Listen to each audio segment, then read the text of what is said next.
We make difficult conversations so much worse for ourselves and the other person through delay, procrastination, and rumination. This is the first in 3 episodes where we're going to delve into the preparation, what to do in the room, and then the follow-up from a difficult conversation. And I'm going to cover it from both the perspective of the person delivering the message as well as the person receiving the message. In this episode, we're going to talk about the preparation. What is it that you need to do to deliver the message successfully, and also how important it is to not delay. Hi, I'm James, and this is Paved with Good Intentions. So what do I mean when I say difficult conversation? I'm talking about any conversation that's going to come across as a surprise, has the potential to be seen as a personal attack on the person, or is otherwise going to introduce some sort of contention, some sort of point of disagreement, and has the potential to aggravate the other person. Those are difficult conversations. Performance management conversations are a great example. Those are difficult. Likewise, if there's been an incident in the workplace, having to bring that issue up with the person and explain the ramifications, those are difficult conversations. Now, the Crucial Conversations book teaches us that the health of an organization can be measured by the delay between when an incident or an issue is identified and that issue is then discussed. And I thoroughly believe in this, because it's in that delay between when the issue is identified and when it's discussed that a whole bunch of pathology can develop. And that pathology is bad things for your organization. Wherever possible, once you've reached clarity around a message or a difficult conversation that you've got to have with someone, try and do it that day. Try to cut down that delay as much as possible. Because the worst thing that happens in that delay is rumination. We've all been there and done this. When you know that difficult conversation is coming, we can't help ourselves but to play it out in our minds. We think through all the things we're going to say, we think about all the arguments they're going to raise, we dive down all of these, arguing matches in our head, and it's not healthy. Right? You can be forgiven for thinking that that's just your way of preparing for it, but it is not. It's unhealthy. What you are doing is you are setting up a bunch of self-realizing, self-actuating prophecies in your mind that can get inadvertently triggered during the actual conversation. Someone might not intend it, but they might say something or do something that triggers your memory of all those conversations you've had in your head, all the times you've played this out, and you'll mistakenly launch down the pre-rehearsed way to handle this conversation, as opposed to being there in the moment and dealing with the conversation that's actually occurring with the person across the room from you. And here's the other thing. It's exceptionally rare that the other person will have no idea that this conversation is coming. Typically, the other person has some intuition or some inkling that there's a conversation coming. And even if they don't, I guarantee you there is a really good chance that they are going to be suffering some sort of stress or anxiety from the uncertainty that's arising from whatever situation has got to be discussed. And you know what? That puts them in that same position of ruminating over this problem. Just as you're going to be sitting there turning yourself into a mental pretzel by going through this conversation over and over in your head, they're likely doing the same things.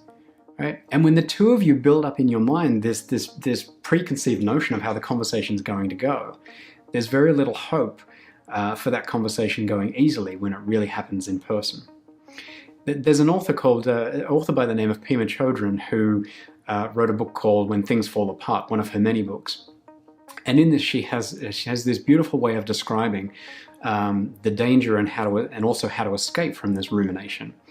And she talks about how when we find ourselves going over and over and over something like that in our heads, that it's imperative that we stop and we pull ourselves up on it. And she talks about just realizing to ourselves that it's just thinking.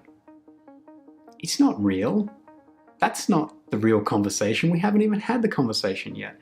And so don't let yourself develop all this psychopathy in your head of conversations that haven't happened yet. So don't delay, but do prepare. Please don't go into these conversations under some guise of rushing into it out of urgency or a sense of transparency. If you're delivering a conversation that is going to have a material impact on the other person or the chance for them to feel aggrieved by it, you owe it to them to deliver that message to them with the highest amount of care, conviction, and empathy. And that's where the preparation comes in. The message that you're going to deliver can likely be distilled down to 1 or 2, maybe 3 at the most, key sentences. So the first thing to do is to go and write them down. Write down what is the key message that you're going to deliver in 1 or 2 sentences. 3 at the most. And then take a really hard look at the language that you're using there. And there are 2 key things you need to focus on. First is you have to own this message. This message has to come from you. Not the company, not the boss, not we, not the board, not the team. You. Now there might be a ton of consensus behind this message. You might have the entire executive team on board. Hell, you might have the whole board behind you on this. It doesn't matter. Because when you're in that room with that other person, the message has to come from you. So strip out any we, any they, any us, and make it all come from you. And the second point that goes hand in hand with this is, make sure that your choices of language are very, very deliberate and strong, and they show conviction. Because what conviction shows is that you've thought this through in depth and have put time into this decision. So strip out any language like I think, or I guess, or I suppose, and this is particularly important when you're actually delivering the message and whatever supports your message in the room. Make sure that you're very clear about this as a you've decided. All right? Consider how powerful that is. I've decided versus we think. I've decided is an action coming from you, and so the person knows exactly who to follow up with and who to continue the conversation with. You own it, and it's a decision. A decision is something firm, and it's something that a lot of thought and time has gone into. And that's important when you deliver this message, because if you opt for weak statements like we think, I guess, I suppose, those are the cracks in your argument. And it's through those cracks that someone will lose faith, and you'll lose credibility. They'll lose faith in the message that you're delivering, and depending how aggrieved they are about it and how aggravated they are, these can also be the cracks through which they begin to attack your message. Saying I think, or we think, or I suppose, is leaving open a chink in your armor. Those are the things that someone will charge into to try and demonstrate that you're wrong in your thinking. And lastly, don't take a piece of paper into the room with you. If you've got to take a notebook to take notes, do that.